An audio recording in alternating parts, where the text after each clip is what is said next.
Colombia es un país de fe. Pero en las sombras de esa libertad de cultos han florecido organizaciones que cruzan la línea entre la espiritualidad y el crimen. No estamos hablando de religiones tradicionales, hablamos de sectas coercitivas.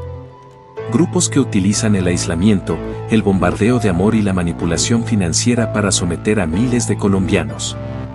Hoy vamos a realizar una investigación exhaustiva por los casos que han sacudido al país. Desde comunidades que se preparaban para el fin del mundo en el Huila, hasta imperios financieros construidos sobre el dolor en el corazón de Bogotá. ¿Cómo operan? ¿Por qué la gente no se va? Bienvenidos a una radiografía del control mental en Colombia. Número 1. Los Carmelitos y el horror en Isnos. Nuestra investigación comienza en el sur, en Isnos, Huila. A principios de la década de los 2000, una comunidad liderada por un hombre llamado Heber Castro, alias el Maestro, comenzó a llamar la atención de las autoridades. Se hacían llamar los Carmelitos. Castro no era un sacerdote, pero convenció a decenas de familias de que él era el único canal de salvación ante un apocalipsis inminente. El patrón de control fue del libro. Los llevó a una finca remota donde no tenían contacto con el mundo exterior. Los seguidores debían vender sus casas y entregarle el dinero al maestro. Castro decidía quién se casaba con quién y, lo más grave, tenía acceso carnal a las mujeres y menores de la comunidad bajo el pretexto de purificación espiritual. Su desenlace terminó en 2003, tras denuncias de exmiembros que lograron escapar, el CTI de la Fiscalía intervino. Lo que encontraron fue desgarrador, desnutrición, abusos sistemáticos y un arsenal de armas. Castro fue capturado, pero la cicatriz en Isnos permanece. Este caso demostró que en la Colombia rural, el mesianismo puede convertirse en una dictadura privada. Número 2. Regina 11 y el poder de la saurología. Si hablamos de polémica masiva, tenemos que hablar de Regina Betancourt de Lisca, mejor conocida como Regina 11. Aunque ella se define como maestra de metafísica y líder política, su organización, la Saurología, ha sido catalogada por expertos en sectas como un grupo de culto a la personalidad con matices coercitivos. Regina no solo buscaba la espiritualidad de sus seguidores, buscaba la presidencia de la República. Utilizaba rituales de limpieza, magnetismo y una simbología propia que generaba una dependencia absoluta de su figura. Sus seguidores no solo le entregaban su fe, le entregaban su voto. Durante décadas, se cuestionó el origen de los fondos para sus sedes y el cobro de cursos que prometían poderes mentales. A diferencia de los grupos rurales, Regina operaba a la luz del día, en los estratos más altos y bajos de las ciudades. Su poder llegó a ser tal que fue secuestrada y posteriormente vinculada a procesos judiciales. La pregunta aquí es, ¿dónde termina la libertad de enseñanza esotérica y dónde empieza el aprovechamiento de la vulnerabilidad psicológica de un pueblo desesperado por milagros? Número 3. Gnosticismo extremo y el control de la intimidad. El gnosticismo en Colombia es legal y tiene miles de seguidores respetables. Sin embargo, han existido ramificaciones que se desvían hacia el control total.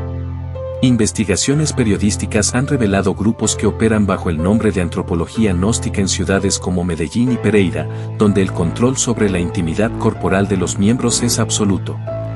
Muchos de estos grupos enseñan la magia sensual o el maituna, prohibiendo el orgasmo bajo la premisa de que la energía seminal debe ser transmutada para alcanzar la divinidad. Los líderes deciden cuándo y cómo pueden tener relaciones los cónyuges. Se induce a los miembros a trabajar gratis en los centros del grupo, abandonando carreras profesionales. En relatos de exmiembros que describen un estado de fallecimiento del ego, donde cualquier pensamiento crítico es castigado como una intervención de los yoús oscuros. Estos grupos son peligrosos porque su camuflaje es la intelectualidad y el estudio de los clásicos, pero su realidad es la anulación del individuo. Número 4. Teleamistad y la comunidad cristiana de FE.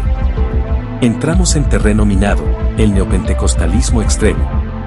El caso del MCI, Misión Carismática Internacional, y sus derivados ha sido polémico no por ritos oscuros, sino por la gobernanza de las células, G12. El modelo G12, nacido en Colombia, ha sido criticado internacionalmente por utilizar técnicas de presión psicológica, basado en retiros de 3 días donde, según denuncias, se priva del sueño a los asistentes. Se les somete a sesiones intensas de catarsis emocional y se les presiona para confesar sus pecados más íntimos, los cuales quedan registrados por la organización. También a través de un diezmo colectivo donde la presión por el dinero no es una sugerencia, es una prueba de fidelidad a Dios. Al igual de la sectarización ocurre cuando la iglesia se convierte en un comando político, donde no apoyar a los candidatos de la congregación es visto como una traición divina. Miles de familias se han dividido porque un miembro decidió cuestionar las finanzas de la iglesia y fue etiquetado como endemoniado o tizón encendido, prohibiéndole al resto de la familia hablar con él. Este es el aislamiento social, una de las tácticas más crueles de las sectas modernas. Número 5.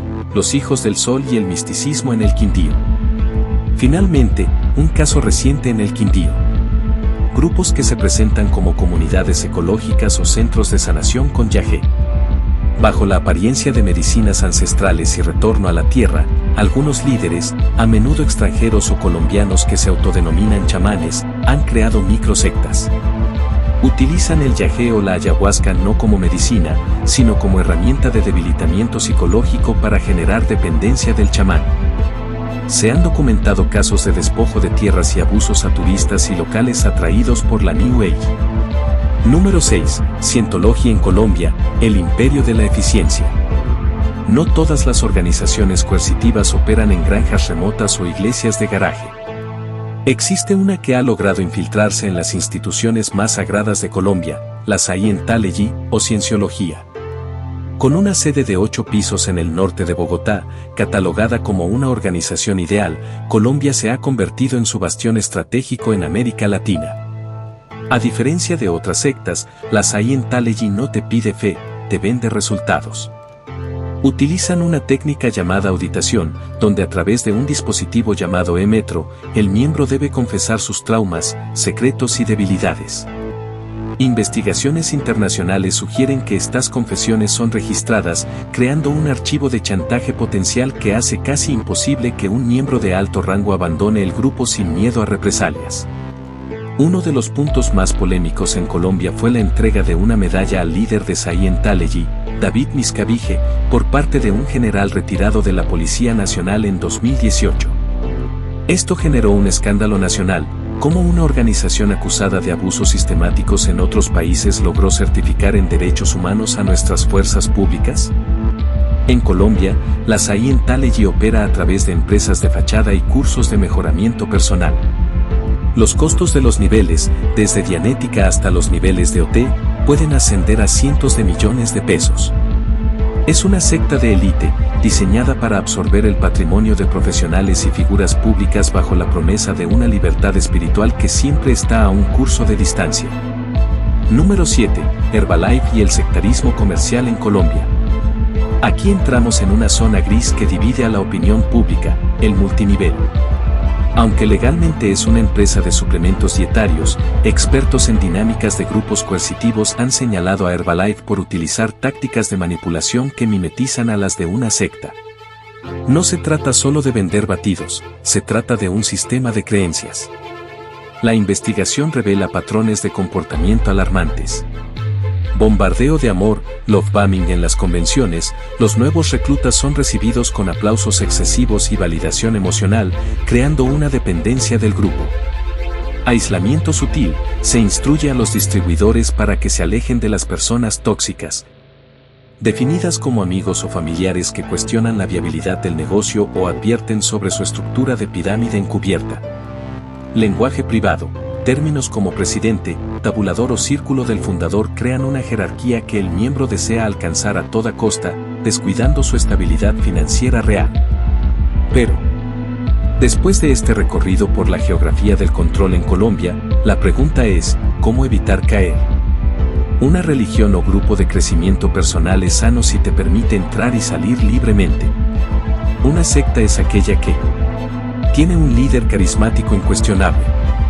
Te pide que cortes vínculos con tu familia no creyente. Exige una inversión financiera que compromete tu patrimonio. Utiliza la culpa y el miedo como motor de permanencia. Colombia seguirá siendo un país de fe, pero la fe no debe costar la libertad. La investigación sigue abierta. Si conoces uno nuevo, déjalo en los comentarios. Si te gustó esta historia, no olvides darle me gusta al video y suscribirte para ver más. Gracias, los quiero.